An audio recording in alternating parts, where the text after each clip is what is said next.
Today is Mother's Day.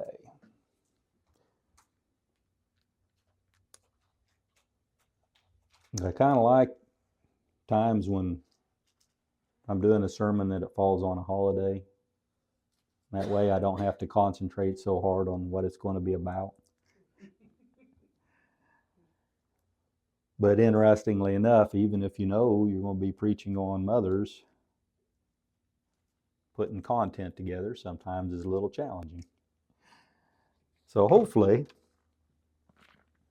we're going to touch on a few important women, mothers in the Bible.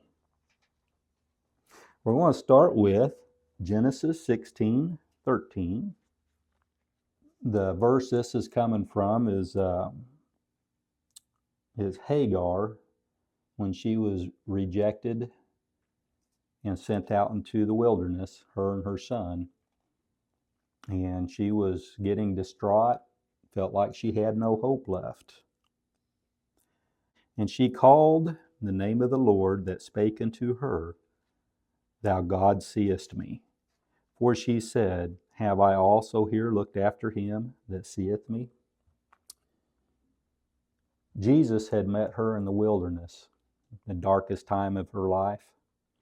Sometimes when we reach the very bottom, that we can actually slow down enough to listen and hear God's voice. Here the Lord, Hagar names the Lord El Roi, E-L space R-O-I, and that is the God who sees me. God meets her in the wilderness. In this passage, he demonstrates that his care for us in our pain and loneliness. In Exodus 2, we read about the mother of Moses, Aaron, and Miriam.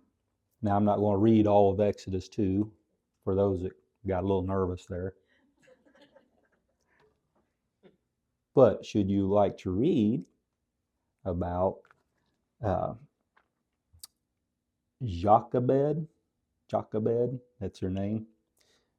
She's the mother of Moses, Aaron, and Miriam. If you wish to read about her, you read about her in Exodus 2. And here we're talking about a woman of faith. They were coming in and killing all the children, the young babies, the Hebrew boys. And she put her faith in God and hid this child, and then later put him in water and floated him off in a little raft that she made. They had to have a lot of faith. Moses' mother, Jochebed, placed him in a basket coated with tar and pitch to save him from Pharaoh's decree to kill Hebrew baby boys. She hid him for 3 months before setting him among the reeds in the bank of the Nile River, where he was found by the Pharaoh's daughter. Our mothers, we want to be women of faith. We also like to have mothers that are prayers, that like to pray. Let's look at Hannah, 1 Samuel 1. Hannah was barren. And again, I'm not going to read all of 1 Samuel 1. Hannah was barren and distressed. She prayed fervently at the temple in Shiloh for a son, vowing to dedicate him to the Lord. She poured out her soul with such intense emotion. She was praying with such intensity that the priest even thought that she might be drunk. The priest, Eli, blessed her request. God answered her prayer, and she gave birth to Samuel, which a prophet Samuel, and we have 2 books in the Bible, 1st and 2nd Samuel. One of the things I'd like to talk about with her is she prayed intently. Sometimes we tend to pray casually, but I think many times when our hearts are broken, when we pour ourselves out to God, many times that's when we realize that I can't do it on my own. I need God.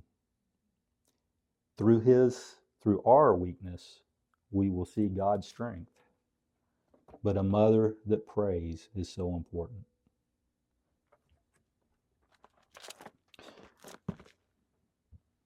We have the spirit of motherhood is seen through Deborah.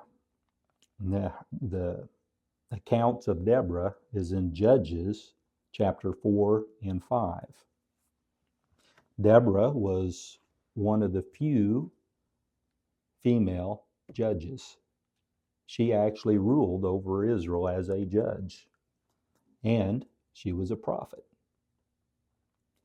Again, not many ladies are spoke of as prophets.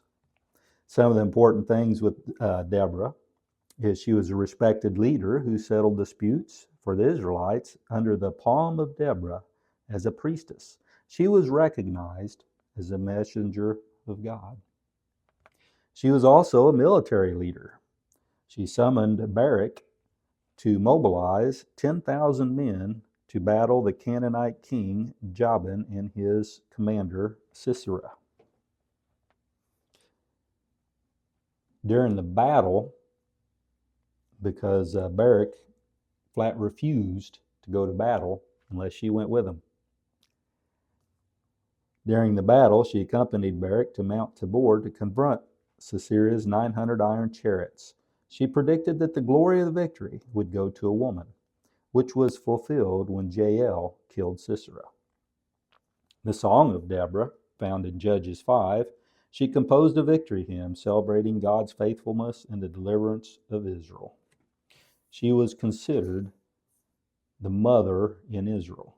She described herself this way, and it highlights her role in the nurturing and the protecting of the nation during a time of oppression and a time when men would not step forward to take leadership. 2 Timothy 1:5. When I call to remembrance the unfeigned faith that is in thee, which dwelt first in thy grandmother Lois and thy mother Eunice, and I am persuaded that in thee also. This is Paul talking to Timothy. Paul had met Timothy's grandmother and his mother, and because he had recognized the incredible faithfulness that these ladies had, he was talking about how he could also see it in Timothy. Ladies, we have to remember, or you have to remember, I'm not a lady. Ladies, you have to remember that your faithfulness is very important. Your prayers are very important. Your role as a mother is very important. You have, as grandmothers and mothers, and even great-grandmothers, you have the opportunity to pass down a spiritual heritage.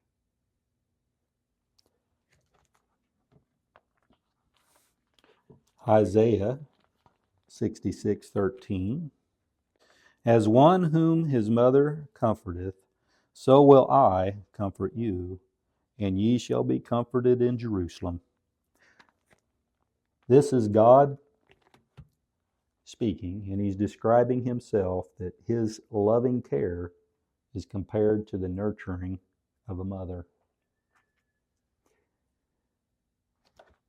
All mothers, and I'd like to describe mothers here a little bit, all mothers, adoptive, biological, foster, and sometimes even spiritual mothers, women longing to be mothers, you have a role in society.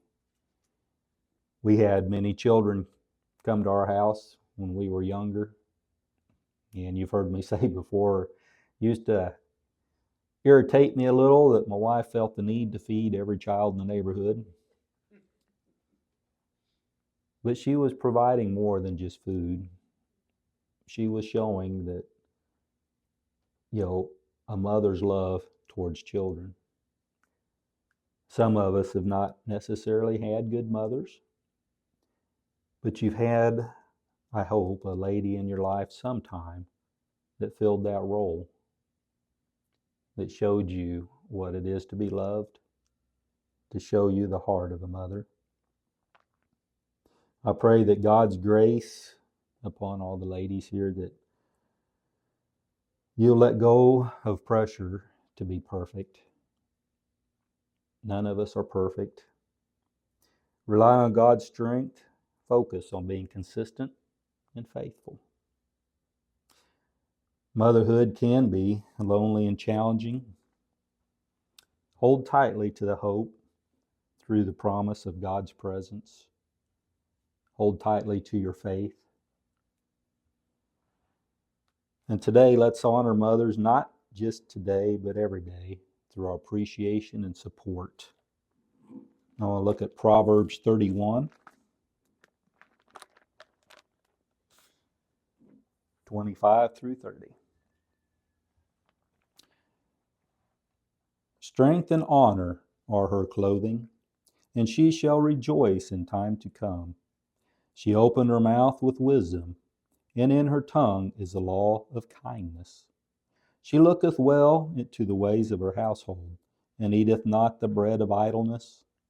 Her children arise up and call her blessed, her husband also, and he praiseth her. Many daughters have done virtuously, but thou excellest them all. Favor is deceitful, and beauty is vain, but a woman that feareth the Lord, she shall be praised. Amen.